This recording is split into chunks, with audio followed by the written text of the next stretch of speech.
அபி பாட்டிக்கிட்ட வந்து சொல்கிறாங்க, நான் எங்கள் அம்மா வீட்டுக்கு போகிறேன் அப்படின்னு சொல்லிட்டு. அதை கேட்டோன்னே பாட்டி பயங்கரமாக ஷாக் ஆகுறாங்க.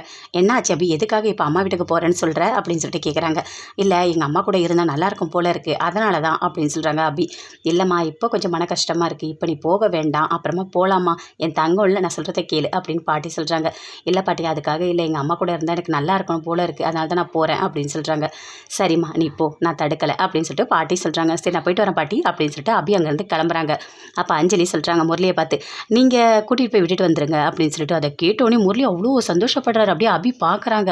வா அபி, உன்னை கூட்டிகிட்டு போகிறேன் அப்படின்னு சொல்லிட்டு அங்கேருந்து கூட்டிகிட்டு போகிறாரு. போகும்போது அப்படியே பார்க்குறாரு, நான் சீட் பெல்ட் போட்டு விட்டுமா அப்படின்னு சொல்லிட்டு கேட்குறாரு.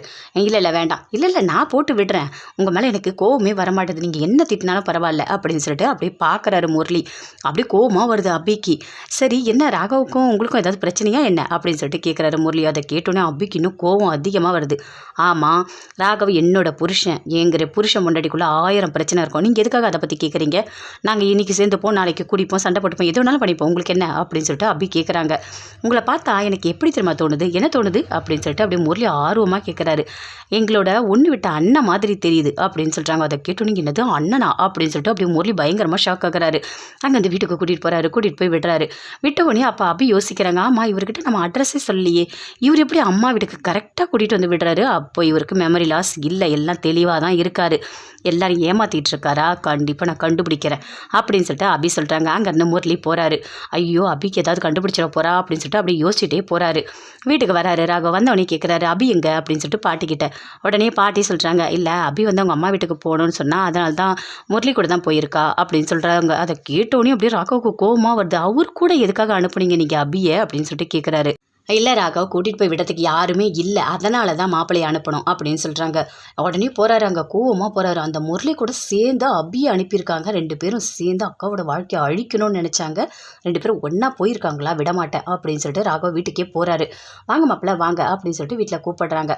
உட்காந்து பேசிகிட்டே இருக்காரு. உள்ளே போகிறாங்க. உள்ளே போனோடனே அபிகிட்ட சொல்கிறாரு, இங்கே பாரு, நான் பயங்கர கடுப்பில் இருக்கேன், ஒழுங்காக வீட்டு கிளம்பி வந்துரு அப்படின்னு சொல்கிறாரு ராகவ். அதை கேட்டோன்னே அபி சொல்கிறாங்க, என்ன எப்போ பார்த்தாலும் என்னை திட்டிகிட்டே இருக்கீங்க, நீங்கள் திட்டுறது தாங்க முடியாது, வந்து நான் எங்கள் அம்மா வீட்டுக்கு நிம்மதியாக இருக்கலான்னு வந்தேன், இங்கே வந்து என்னை திட்டிகிட்டே இருக்கீங்க அப்படின்னு சொல்லிட்டு அப்படி கோவமாக பேசுகிறாங்க. இங்கே பாருங்கள், என்கிட்ட பேசினா நீங்கள் அன்பாக பேசணும், இந்த மாதிரிலாம் திட்டிகிட்டு இருந்தீங்க நான் என்ன பண்ணுவேனே தெரியாது அப்படின்னு அபி கோவமாக சொல்கிறாங்க. அப்போ யோசிக்கிறாரு, எப்படியாவது அபி இங்கேருந்து கூட்டிகிட்டு போயிடணும், கண்டிப்பாக கொஞ்சம் நம்ம வந்து அதுவாக தான் பேசணும் அப்படின்னு சொல்லிட்டு அப்படியே கிட்ட போகிறாரு. கிட்ட போனோடனே அபி இங்கே வா அப்படின்னு சொல்லிட்டு கூப்பிடுறாரு. அபியும் கிட்ட வராங்க. அப்படியே கணத்தில் கை வைக்கிறாரு. கை வச்சு சொல்கிறாரு, இங்கே பாரு அபி, நல்லா புரிஞ்சுக்கோ, நான் ஜெயிலில் இருக்கும்போது ஒன்றையும் நினச்சிட்டு இருந்தேன் தெரியுமா, உங்ககிட்ட எப்போ பேச போகிறேன் அப்படின்னு சொல்லிட்டே இருந்தேன், நீ இல்லாமல் வீட்டில் உன் பேச்சை கேட்காம என்னால் இருக்கவே முடியாது, நீ வீட்டுக்கு கிளம்பி வா அப்படின்னு சொல்கிறாரு. அதை கேட்டோன்னே அபி அப்படி சந்தோஷப்படுறாங்க. ஆமாம், நீங்கள் இப்படிலாம் பேச மாட்டீங்களே, என்ன இப்படிலாம் பேசிகிட்டு இருக்கீங்க அப்படின்னு அபி கேட்குறாங்க. அப்படியே பார்க்குறாரு ராகவ். சரி நான் வரேன் வீட்டுக்கு அப்படின்னு சொல்லிட்டு அபி சொல்கிறாங்க ராகவ் கிட்ட. ஆகாஷ் அனு 2 பேருமே சேர்ந்து பேசிகிட்டு இருக்காங்க. அப்போது அபி கண்டிப்பாக பாசம் அதிகமாக தான் இருக்குது ராகவ் மேலே, கண்டிப்பாக ராகவ் ஏற்றுப்பார் அப்படின்னு சொல்கிறாங்க ஆகாஷ். அதை கேட்டோன்னே அனு ஆமாம் அப்படின்னு சொல்கிறாங்க. அவங்க மட்டும் மித்ரனை கரெக்டான டைமுக்கு ஃபாலோ பண்ணலாம், இப்படி ஒரு விஷயம் நடந்திருக்கு, அது எல்லாமே கடவுளோட செயல் தான். அபி மட்டும்தான் நிறைய பாசம் வச்சுருக்காங்க ராகவ் மேலே, கண்டிப்பாக 2 பேருமே சேர்ந்து சந்தோஷமாக வாழ்வாங்க அப்படின்னு ஆகாஷ் அணுக்கிட்ட சொல்கிறாரு. அதை கேட்டோன்னே அனு ரொம்ப சந்தோஷப்படுறாங்க. அப்படி சுந்தரி பார்க்குறாங்க, இவ என்னதான் பண்ணிகிட்ருக்கா, ஒன்றுமே புரியலையே, எப்படியாவது நம்ம பிள்ளையோட சேர்ந்து வாழக்கூடாது அப்படின்னு சொல்லிட்டு அவங்க அணுவை ஒரு மாதிரி பார்த்துட்ருக்காங்க. பாட்டி அஞ்சலி எல்லாருமே சேர்ந்து பேசிகிட்டு இருக்காங்க. என்ன அஞ்சலி சாப்பிட்டியா அப்படின்னு சொல்லிட்டு பாட்டி கேட்குறாங்க. நல்லா தான் நான் சாப்பிட்டேன் அப்படின்னு சொல்லிட்டு இருக்காங்க. ஆமாம் அபி வந்து போயிருக்கா, ராகவும் போயிருக்கான், கூட்டிகிட்டு வரேன்னு சொல்லிட்டு அப்படின்னு பாட்டி சொல்கிறாங்க. ஓ, அப்போ 2 பேருக்கும் ரொம்ப பாசம்தான் போல இருக்குது, அபி இல்லாமல் ராகவால் இருக்க முடியல, அதனால தான் போயிட்டு அம்மா வீட்டுக்கு கூட்டிகிட்டு வரேன்னு போயிருக்காரா அப்படின்னு சொல்லிட்டு அஞ்சலி கேட்குறாங்க. அப்படியே அமைதியாக இருக்காங்க. பாட்டி எதுவுமே பேசவே இல்லை. அபிவா போகலாம் அப்படின்னு சொல்லிட்டு ராகவ் வீட்டில் கூப்பிடுறாரு.